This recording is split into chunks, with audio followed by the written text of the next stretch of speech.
habitants du village Tourette-sur-Loup qui ont donné l'alerte. Très vite, d'importants moyens de secours ont été dépêchés sur place.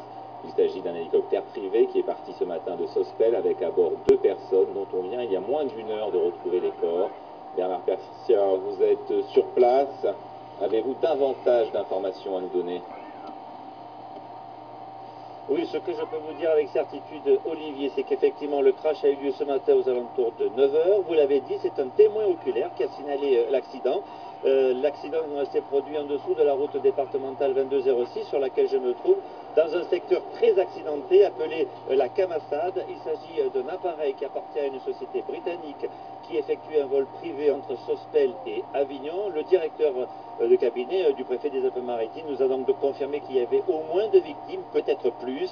De très importants moyens ont été mis en place, intervention de secours, intervention aérienne, grâce notamment à un hélicoptère Dragon 06 de la sécurité civile qui a permis de localiser l'appareil. Présent également sur les lieux la compagnie de gendarmerie de Grasse, mais aussi la brigade de gendarmerie de transport aérien Nice Aéroport, dont c'est la mission d'intervenir dans ce type d'accident, dans des milieux plutôt accidentés. Et puis également, bien évidemment, de nombreux pompiers de Cagnes-sur-Mer, de Vence, de Bar-sur-Loup, sans oublier le groupe en milieu périlleux qui regroupe les unités de Cannes et de Grasse. Alors pour l'heure, la principale difficulté sera d'élitreiller les 2 victimes dans un secteur très accidenté, une tâche qui s'annonce plutôt difficile, comme nous l'a confirmé tout à l'heure le commandant de la section secours montagne de la CRS. Écoutez-le.